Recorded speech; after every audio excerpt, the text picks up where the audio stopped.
हरियाणा विधानसभा चुनाव नतीजों के बाद ईवीएम की बैटरी पर सवाल उठा। एग्जिट पोल की विश्वसनीयता भी सवालों के घेरे में आई और विपक्ष ने चुनाव आयोग की कार्यप्रणाली को लेकर संदेह जताया। और इन सब के बाद अब सुप्रीम कोर्ट में एक याचिका दाखिल की गई है। हरियाणा विधानसभा चुनाव के नतीजे आए एक हफ्ते से ज़्यादा का वक्त अब हो गया है। 17 अक्टूबर को सीएम का शपथ ग्रहण भी हो जाएगा, लेकिन चुनाव नतीजों को लेकर उठ रहे सवाल जारी हैं।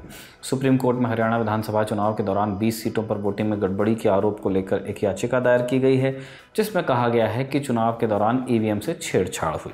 सबसे बड़ी अदालत से मांग की गई है कि वो चुनाव आयोग को आदेश दें कि वो ईवीएम में गड़बड़ी के आरोपों की जांच करें। प्रिया मिश्रा और विकास बंसल की ओर से दायर की गई इस अपील में कांग्रेस पार्टी की शिकायतों को भी आधार बनाया गया है। याचिका में कहा गया कि कांग्रेस पार्टी ने भी चुनाव में गड़बड़ी की शिकायत ईसीआई से की थी, लेकिन उस पर कोई कार्रवाई नहीं हुई। कुछ पोलिंग स्टेशंस पर वोटिंग और काउंटिंग के दौरान ही ईवीएम की गड़बड़ी पकड़ ली गई थी। मौके पर मौजूद कांग्रेस नेताओं और कार्यकर्ताओं ने ईवीएम की गड़बड़ी को वहां मौजूद चुनाव अधिकारी को भी बताया, लेकिन कांग्रेस के लोग ज्यादा नहीं थे, इसलिए उनकी सुनवाई नहीं हुई, ऐसा दावा है। याचिका में ईवीएम की बैटरी को लेकर भी सवाल किया गया। कुछ ईवीएम 99% बैटरी क्षमता पर काम कर रही थी, जबकि कुछ ईवीएम 60 से 70 और कुछ 80% से कम बैटरी क्षमता पर काम कर रही थी। कुछ ईवीएम में काउंटिंग वाले दिन भी 99% बैटरी थी। ऐसा क्यों हुआ, इसकी जांच होनी चाहिए, ऐसा भी याचिका में कहा गया है। जिन 20 विधानसभा सीटों पर फिर से चुनाव कराने की मांग की गई है वो सीटें हैं पानीपत शहर, बल्लभगढ़, फरीदाबाद, एनआईटी, नारनौल, करनाल, डबवाली, रेवाड़ी, होडल, कालका, इंद्री, बड़खल, नलवा, रानिया, पटौदी, पलवल, बरवाला, उचाना कला, खरौड़ा, कोसली और बादशाहपुर। इन सभी सीटों पर बीजेपी ने कांग्रेस पार्टी के कैंडिडेट को हरा दिया था। याचिका के अलावा बीते दिनों कांग्रेस पार्टी की ओर से ईवीएम की बैटरी को लेकर जो सवाल उठाया गया है उस पर मुख्य चुनाव आयुक्त राजीव कुमार ने 15 अक्टूबर को उस वक्त जवाब दिया जब झारखंड और महाराष्ट्र की चुनाव तारीखों की घोषणा के लिए प्रेस कॉन्फ्रेंस की गई थी। जब मशीन में कमीशनिंग होती है उस दिन उसमें बैटरी डाली जाती है। कमीशनिंग बहुत जरूरी है समझना। वोटिंग से करीब करीब 5 या 6 दिन पहले कमीशनिंग होती है।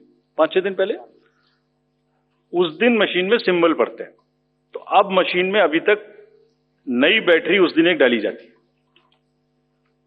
और सील करके उस बैटरी पे भी कैंडिडेट के एजेंट्स के दस्तखत होते हैं। छोड़िए, मशीन पे तो होंगे ही होंगे। हमें भी नहीं पता, हमने भी पता नहीं कब बनाया था ये नियम, हमारे काम आ रहा है अभी कि वो बैटरी पर भी एजेंट के दस्तखत हो।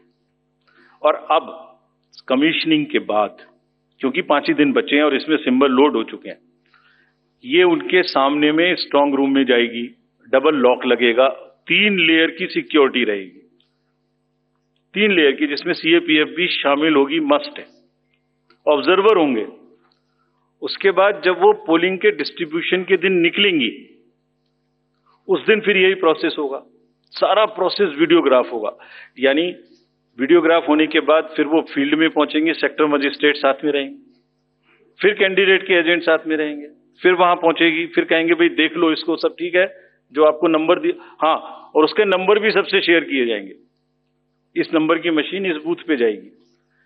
फिर जब वो बूथ पे पहुंच गई तो कहें भाई मिला लो आप, उसी नंबर की है कि नहीं है।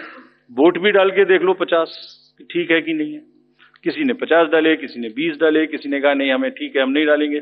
किसी स्टेज में किसी बूथ पर 20 कैंडिडेट हैं, किसी पर 5 कैंडिडेट हैं, किसी पर 5 ने कम वोट डाले, किसी ने ज्यादा डाले, बैटरी उसी हिसाब से यूज। फिर पूरे दिन वोटिंग हुई, तब एक एक वोट का हिसाब रखा, फिर बंद हुआ। बंद होने के समय में एंड ऑफ क्लोज ऑफ पोल में फिर से दस्तखत कराए, फिर से हिसाब लगाया कितने वोट पड़े, फिर से फॉर्म 17 सी दिया, उसको कितना दिखाएंगे। ईवीएम को लेकर बार बार उठ रहे सवालों पर चुनाव आयोग की ओर से कई बार सफाई दी गई है, लेकिन अब मामला सुप्रीम कोर्ट में है। अब देखना होगा कि सुप्रीम कोर्ट इस याचिका को सुनवाई के लिए मंजूरी देता है या नहीं, या फिर याचिका को रद्द ही कर दिया जाता है।